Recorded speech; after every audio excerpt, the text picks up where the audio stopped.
You're listening to Biz-Souls, the business podcast with an edge, hosted by me, Rona Lewis, and Jeffrey Hansler. Tune in for perspectives and discoveries about the changing world of business. It's time to connect to the heart, soul, and humor of how business gets done. We're all good? We're good. Hey-yo. It's us. Welcome to Biz-Souls. I'm Rona Lewis. I'm Jeffrey Hansler, and we get to the heart and soul of business and the people that make it happen. And we're the peeps making it happen today. Well, right now, actually, Jeffrey is, because he kind of sprung it on me. We're doing one. I got something I want to say. So go ahead, Jeffrey. I have no idea what we're talking about. Sure you do. We briefed it a little bit. Yes, well, here's the thing. We're actually getting busier. We're getting more people requesting to be on Biz-Souls. We've got 2 podcasts today, and I said, Rona, let's do another one after that since the equipment's set up. And she goes, can't. My schedule is booked. So yep. There you go.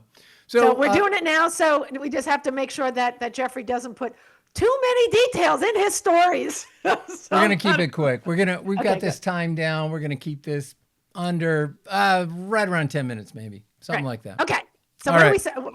So yeah. So the adventures. Okay. The working title is, if you want to have an advantage over AI, you've got to add soul, and that's it. And this came up from a couple of episodes. One, I posted an article on it, and I was amazed. I got like 1,700 hits on this quick note. It wasn't an article. It was just a post on LinkedIn.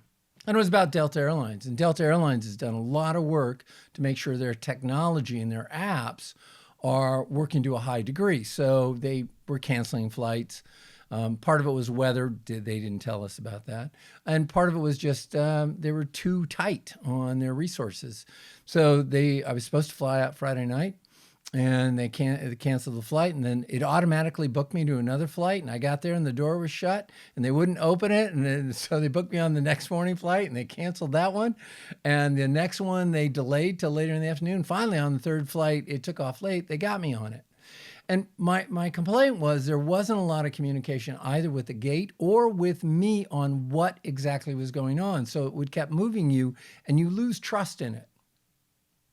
Now, the other thing I want to talk about is Milgard windows, because we have a door that's, I've had Milgard for 20, 25 years. And they For those people who don't know what Milgard is. Windows and doors. I said that. I have no idea. I know Anderson Windows, and that's it. Yes. Well, you weren't, you got to active listening. And that's the last thing we're going to talk about is active listening. So anyway, Milgard. I knew who it was. It's for people who don't. No, honey, I said Milgard, who makes windows. I think I said that. Oh, yeah, okay. I did miss that. Oh, I've had their windows and doors. Sorry. That's what I said. Sorry, I missed that. Wait a second. We could listen to it, and I could be wrong because, the mind is a weird thing. So anyway, the back door is seized, and we can't get out the back door.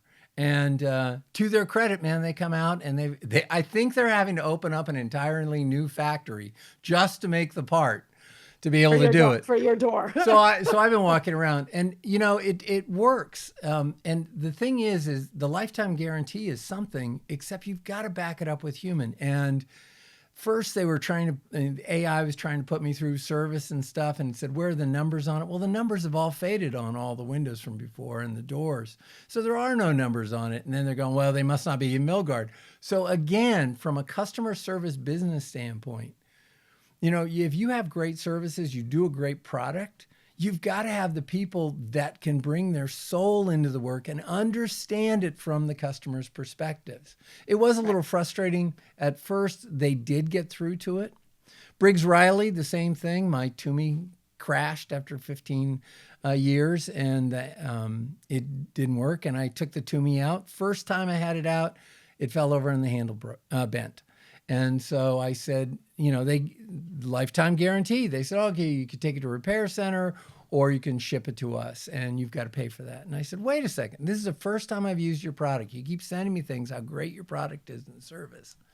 And now you want me to go out of my way, take up my day, be without a suitcase for a while. So they responded back and said, hey, you know what? One time, ship it directly to us. We'll send you a shipping thing and then we'll fix it, which was good because I had put in there, don't you want to look at why it bent? Because, your a great point. guarantee and your warranty, your lifetime warranty, is going to get expensive if you make stuff that. And I know the rest of the suitcase is dynamite. So anyway, that's taken care of. And all of these things are they're working well with their systems because of AI, and they're using AI for their customer interface. And this brings me to a real part that's dear to Rona and I. We're both in the training industry, and we communicate with other trainers. And even though there are a lot of people in the industry, some of the people you meet all the time. And I was talking to another trainer, and it's really important. They were an instructional designer, except most of their work that they're doing now is training because of the current economy and people are worried about filling classes. They're not designing new classes. And I think this individual looked at the fact that they moved them from a designer to a trainer. I think it made them afraid because they do a lot of work with this organization. So do you think they felt it was a demotion? I absolutely do, based on the conversation we had. Because I had Hey, what we do is important. that's exactly. Anyway, yeah. Anyway, Okay. I had really, I'd really thought well of this person. And after this conversation, I got to tell you, my view of this person has gone down a great deal. What a shame. And the reason is first of all, one of the skills that we teach, you and I teach, is active listening, right? Right. And how important that is and how you stay engaged with it. Well, here's the thing.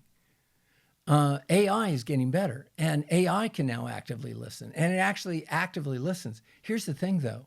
This person used actively listening like a weapon. Everything I said, they came back with a criticism, a complaint, or telling me how what I had said was off base.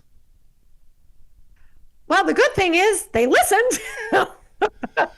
Well, that's the thing. As AI is getting better, these skills, it becomes more important to bring in that human element, that human soul. And again, you could call it empathy, except empathy is kind of a sterile word in corporate now. Everybody uses it. Everybody it's being overused. So I want to use soul because you have to bring your stuff. Well, one of the things we were talking about that I was getting this negative. And we are Biz-Souls after all. Exactly, we are. One of the things we were talking about is, I was saying some of the things I had said to a class, and they were going, "Oh, you can't say that." And the answers that were coming back were so politically correct and in such a safe zone, they were completely disconnected from reality. Right. There's no, people put their fear in front of their thoughts. And sometimes they don't sound human. There's no emotion. Well, not only that, why would you take a class from a human being when it's more convenient and cheaper to take it from AI? Because they're going to give you that sterile response. They're going to go to Udemy if you want a class like that. Exactly. Pay $10 and get nothing.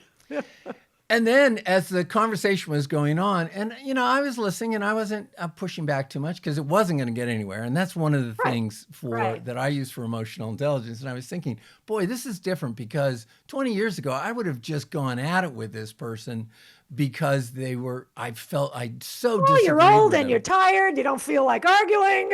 No, that's not it. It's an advancement because it wasn't going to help. And that's part of what emotion is, that awareness. Well, as I said that, we somehow, whether I was thinking it or maybe something I said, it came to emotional intelligence. To emotional intelligence. And I was talking about, having emotional intelligence sections in different classes or talking about it in different programs or keynotes or a training session. And her answer was, you shouldn't be teaching emotional intelligence. And I said, how come? Well, based on what you've been telling me about how you would share this information or share these stories, which could be inappropriate, or share this, which could be, it's too personal. And at that point, I realized that's what stories are. Yeah. they were playing in such a safe zone. And again, this is why I think this person is living in absolute fear. What they admire in their skill base is instructional design. And right now, that's not, unless you're building a class from scratch, they don't need classes adopted. Companies that are in the training business are just trying to get through. And I was so disappointed with this. And the other thing that slipped in my mind as they were talking about this because of this lack of trust was, because every once in a while we work for the same organization, I'm wondering if, and she had said how much she wished she could do these classes.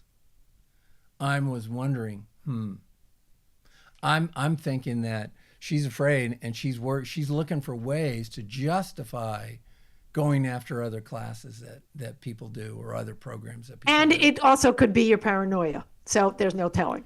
Well, it could be paranoia. It's just that here's the thing. Again, we have 4 minutes, so go ahead. Yeah, 4 minutes to wrap it up. Again, it's the idea of trust and our job as human beings and what we can establish and where we can really excel and show the difference between AI is that human-centered trust, that human-centered soul changing. Yeah, I just read an article. Sharing. Excuse me. It was either in Inc. or Fast Company, and then we'll wrap it up. That was talking about there's starting to be a backlash with employees using AI. They want to use it a little bit, and they don't want, because it's good for productivity. It definitely helps with a lot of things to make research, things like that, faster and put combinations, certain combinations of things together that they would have to figure out. And they still need that human element that will make things more attractive, Absolutely. and easier to deal with. And that comes down to emails. AI can write an email for you. It doesn't have that. It doesn't have the same soul. No. And I think that's an element. Your soul, it can add soul in AI. It just can't add your soul. It can't add your empathy. And that's how we stay unique and valuable in this new tech world that's coming upon us. Very great points. All right. Right. Food for thought. Very good.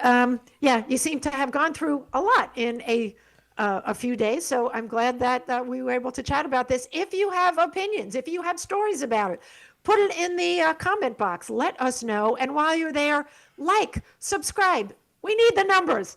Thank you so much. I'm Rona Lewis. I'm Jeffrey Hansler. And if you don't want to, give us your comments and stuff, just put it in ChatGPT and have them send it to us. Exactly. Smooth it out for you. All right. This is Paranoid Jeffrey. This is Paranoid Jeffrey signing on. This is Paranoid Jeffrey, and this has been Biz-Souls. We'll see you next time. Thank you. You've been listening to the Biz-Souls podcast with your hosts, Rona Lewis and Jeffrey Hansler. Did you have fun? Subscribe, rate, and leave a review. It's very much appreciated. Talk to you next week.